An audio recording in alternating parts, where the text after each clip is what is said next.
Okay, Eamon. Recording this just a couple hours after we got done with our lesson. Want to go back over how to read through code again. This is all stuff that we've covered in the past, um, and I just wanted to give you kind of an example of how I want you to practice doing this, just so you can just so that when you take a look at a block of code like this, you can kind of start to read what is happening.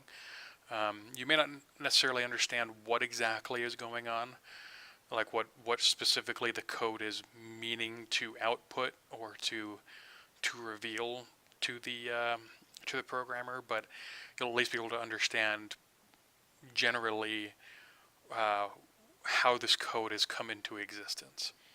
And I'll give you an example of what that all means. So with stuff that we've used in the past, we have this import call here at the top, import Json, comma, HTTP lib.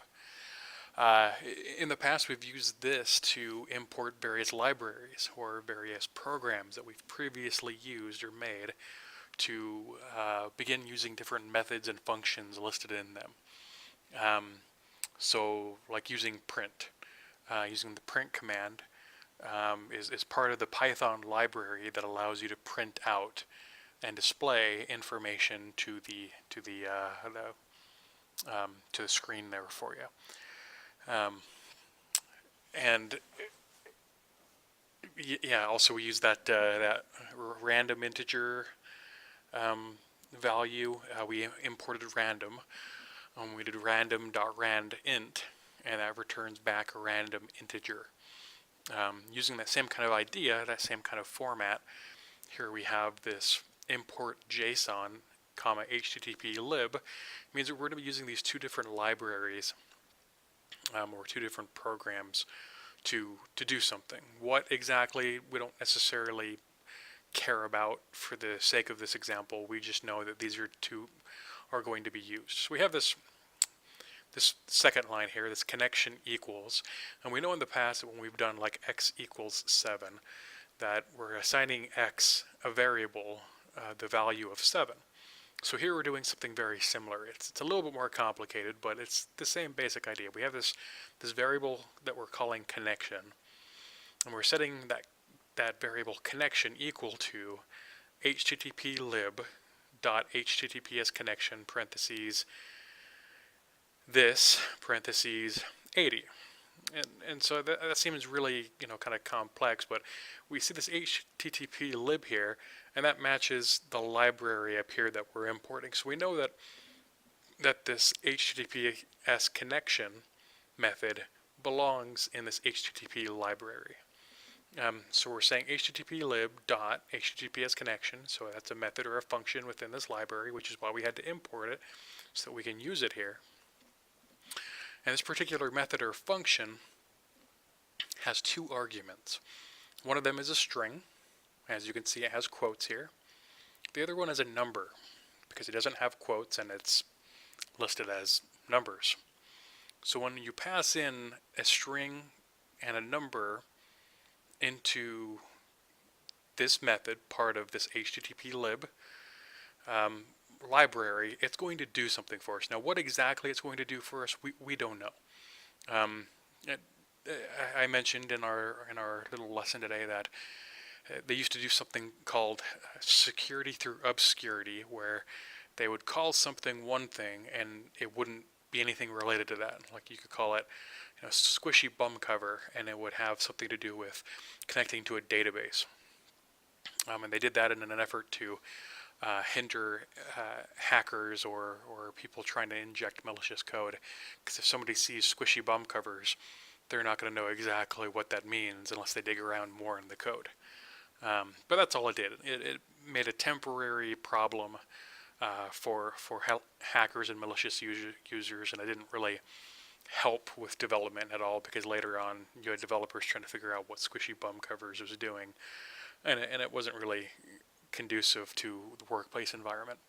And I bring that up because even though we could look at this and say that HTTP lib seems like it has to do with the internet, because up here or in like up here in this address, you have HTTPS, and here you have HTTP lib, that it's an HTTP library, and that here you have a HTTPS connection. You could infer that what you're doing here is you're establishing an HTTPS connection with this URL over port 80. Now it doesn't say port 80, nothing really tells you right out that it's port 80, but I'm assuming that it's port 80 based off of well, my work experience. But for the sake of what you're doing, what I want you to practice doing, I don't want you to try and guess what HTTPS connection does, and that api.parse.com must be a URL and that 80 must be a port. I don't want you to figure that out. I really just want you to take a look at this and go, okay, well, HTTP lib is a library that we're importing, and obviously HTTPS connection is a method or a function of that library, and that particular method or function requires two arguments. One of them is a string, the other one is a number. That's it. That's all I want you to go into detail on. And then I want you to go to the next line and go, okay, well, we're calling this variable connection, which is this entire string here. And we're saying this entire thing here dot connect. So we're calling. So after this connection is being defined, we're now calling something called connect, a method called connect for whatever it means. We don't know. We can infer that it means that it's going to connect to this address on this port, but again, I don't want you to have to go and figure out that specifically. So all we know is that connection.connect is performing a connect method for us, whatever that may be. And the next line, we're saying connection, which is again this entire string here, is doing a dot request, which is, similar in the dot connect here, except that it has a bunch more arguments that dot connect doesn't have. So it's doing a dot request, and in this argument, or in this method, it has several different arguments. So up here you have 2. Here you have 1, separated by a comma, 2, separated by a comma. Then you have this thing here that looks quite out of place. It has json.dumps and then parentheses, and then the closing parentheses is actually down here a few lines, and then a comma, and then curly braces, close parentheses. So if we were to write this all out, here's the open parentheses. The closing parentheses for this open is down here. Okay?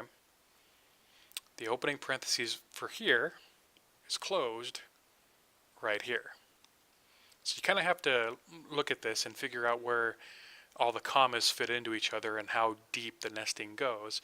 Because for this request method, we have 1 argument, 2 arguments, 3 arguments, separated by this comma here, and then a 4th argument, which is something that we haven't really talked about in the past. And I don't want you to have to worry about that specifically. I just want you to identify that there are 4 different arguments being required in this request method.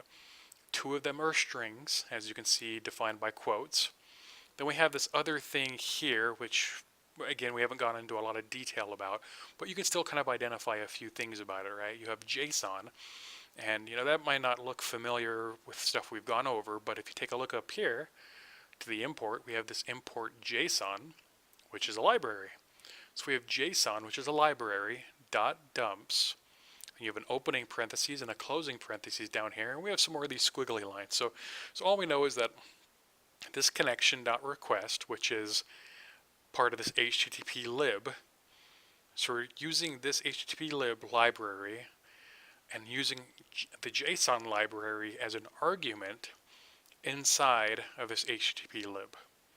Okay, and I'm getting to that because connection equals HTTP lib, connection.request, which is HTTP lib.request, is using json.dumps.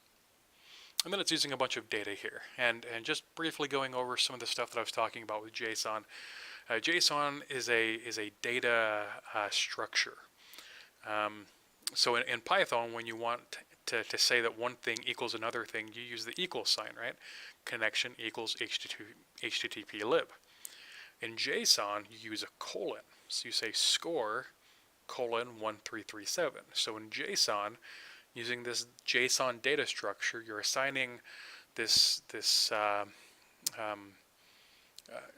I don't want to call it a title, but maybe a variable of score equal to the value of 1337. And you're using this variable player name, and you're assigning it the value of Sean Plot, and this variable of cheat mode, and assigning it the value of false.